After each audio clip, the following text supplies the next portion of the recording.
Well, well, well, what a shocking month it has been for Xabi Alonso and Real Madrid. Of course, just the 2 wins in their last 7 matches. The latest, a horrible defeat at home against Celta Vigo. A final for Xabi looking ahead to Real Madrid against Manchester City, of course. Ultimatum, says the front page of Sport. Here is, well, for now anyway, the Real Madrid manager. It's not about changing, it's about adapting, because I knew pretty well the culture of Real Madrid. That's why it's the biggest club in the world, and you need to adapt it, you need to learn from it. And after there is a process. You need to have this interaction with the players, how we want to perform. Some days are good, sometimes are not that good. But from every game we take steps. And now we are in this position right now. We have to face it with good energy, with positivity. That's the only way to turn it back and to have a better feeling. Antes ha hablado de que siente mucho el respaldo de todos. ¿Tú sientes que tienes el apoyo de toda la plantilla? Sí. Jurgen Klinsmann, Jan, with us. Jurgen, you kind of experienced this, obviously, when you were in charge of Bayern. What's it like where every media outlet is saying pretty much, you're on your way out, you're a dead man walking? It's not a nice feeling, to be honest.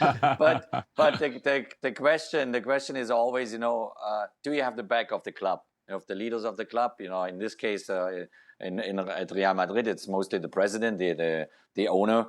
How is that relationship going? If that relationship is a positive one, I don't think there will be any consequences at that moment in time. Obviously, the best way to get out of that situation is getting results quickly and getting wins and calm down the media in a certain way. But obviously, you feel a bit alone. You feel like everybody's blaming you for certain results that didn't go the right way. So what Xabi is going through right now is tough. But he's a fantastic manager. He proved his point, with Leverkusen. It's a totally different ball game, obviously, at Real Madrid. He has a lot of alpha animals there in his roster, in his squad, and the club is massive. It's no comparison now to Bayer Leverkusen. So I just keep my fingers crossed for him that he goes through it and stays on board. Alpha animals is a good word to describe some of those players within the squad. And it seems like Xabi Alonso doesn't have the control that he needs to if he's going to make this team successful. Well, I think it's easier to get the Bayer Leverkusen players to buy into what he wants than some of these big egos. There's no other way to put it. The big heads at Real Madrid are more difficult to manage, and that's why somebody like Carlo Ancelotti did such a good job, because he's such a specialist at managing players. He's well known for his ability to do that. And even he struggled with that in the end. Look, I don't want to see anybody lose their job as a manager, but we live in the real world here. He's a walloping away from losing his job tomorrow. And this is one of the worst teams that are rolling up into town. Manchester City. Not that they're the greatest City side, because they have their own issues, particularly defensively. But boy, they can score goals for fun. They can open teams up for fun. If it's Foden, whether it's Cherky, whether it's Haaland, any of these players, Marmoush, any of them, some of them don't even get a game these days. And this Real Madrid side are not only decimated in confidence, they're decimated in personnel. They got injuries to Militao again at the weekend, and he's out to March. They got suspensions. They had Carvajal already out. They had Trent Alexander-Arnold already out. They have got Fran Garcia playing left back. They've got doubts over Kylian Mbappe.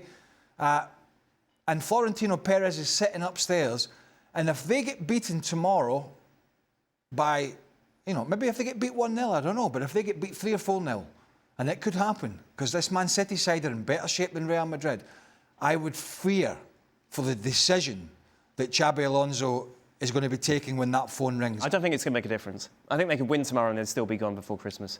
Well, it does seem that way, but, a win tomorrow, and that may be buying some time. Whether that's the right thing to do or not, I don't know. Because it looks like he's having these difficulties with these players. And we do it every week, La Liga. And some of the things that are sort of leaking out are suggesting that the players and the player power is starting to take some sort of hold. However, no matter what, if they get a hiding tomorrow at home against Man City, it's over. Jan, are you surprised the way this has played out? No, and I don't think Alonso really? is surprised. No, I don't think Alonso is surprised either, as was Jurgen Klinsmann But yeah, when when it was announced that Alonso was going to be the Real Madrid manager, you went on it going, no, this is a big mistake, he shouldn't take it, this isn't going to work out. Did I say that? No, exactly. No, exactly. So Nobody. This is a surprise, isn't it? This is a surprise, because everyone thought, Xabi Alonso, he's perfect to step into Carlo Ancelotti, new blood coming in. But listen, yeah, but if you ask me if the process is surprising when you lose football games, this is the same with Salah. If you don't perform, you will be in question, even if you're Mohamed Salah or you're Xabi Alonso. Jurgen knew when he went to Bayern, he knew what Uli Hoeneß did. He knew what Karl-Heinz Rummenigge. There was always that the media will go after him. He knew that. And still, you are surprised how quick things goes. And it's an interesting thing with Xabi Alonso as well. We tend to forget, because we like him, he's very charismatic. He was very successful as a player. He was very charismatic manager, or a successful manager of Bayer Leverkusen. He's still a quite young coach, quite inexperienced. So he get this job very early. Yes, that happened to Zinedine Zidane. Yes, we were talking about Ancelotti, the biggest fox of them all, the wolf, call him whatever he wants. He went to Bayern. He couldn't cope with Bayern. I remember him in Paris after the game in the Champions League. He looked like a coach that never want to see a football again. So that's my answer to your question. It's surprising when you don't win football games. If you struggle, it doesn't matter what your name is, as it is for Salah. You can't, in our competitive business, rely on anything of your name or what you did yesterday, unfortunately. In some sense, the writing has been on the wall when you look at it. And you think about Carlo Ancelotti last year and his struggles. And yeah, Barcelona played well, but Real Madrid struggled. When he's having to ask Vinicius Jr., tell Vinicius Jr., run.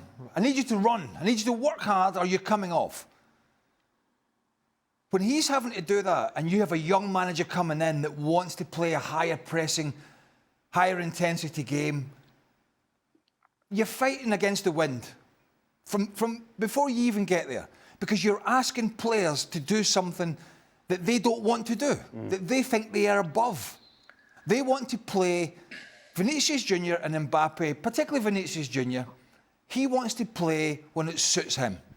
And when Xabi Alonso had the success at Bayer Leverkusen, it was about the team. Yeah, they had Florian Wirtz and some other really good players, but it was about the team. It was about the shape, it was about the work ethic, it was about all these games that they were drawing or losing it in the 94th minute, and they came back and they rolled their sleeves up and they picked the points up because they were all together. They were in it together. This lot at Real Madrid are not in it together. And no matter what Xabi Alonso does, when that's the case, you are going to struggle. And when you're trying to implement something that's your philosophy and you want to do, and you want this to succeed, but they've got different ideas, you're up against it. So, Jurgen, does that mean that any manager that comes in is kind of, set up for failure? In the long run, certainly. I think so, yeah. I mean, it depends a lot. A lot depends on your relationship with the ownership. You know, in this case, Florentino Perez and Xabi Alonso. What is their relationship? What is the backing of Perez for Xabi? You know, so players see that relationship, and your leverage with the players depends on that relationship you have with the owner. And if that is not the best relationship, and if the owner is not stepping out and says, you know, this is the direction we go, then you're vulnerable. You're vulnerable every weekend, and especially when you don't have the results right away. So this is the problem for every manager in a big club coming in.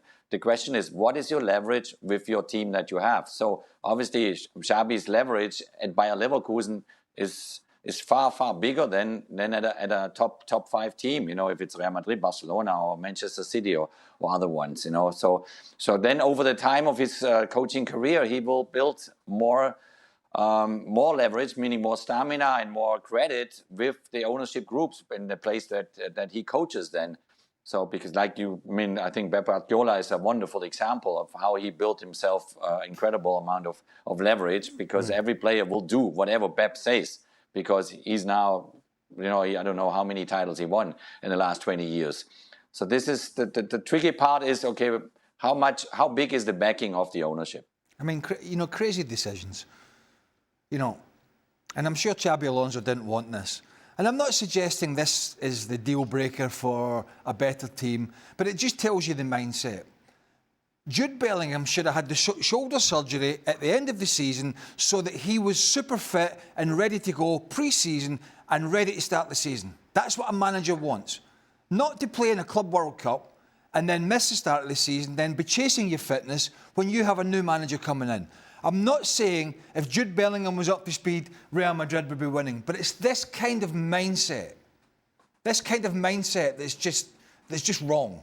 You know, prioritising a competition in the summer and delaying an operation for a player to miss the start of the season is completely against the grain of what most other clubs would do and how they would go about it. We'll, of course, be looking back at Real Madrid against Manchester City with Jurgen Klinsmann on the next edition of ESPN FC. Be sure to join us for that. Will it be Xabi Alonso's last game in charge of Madrid?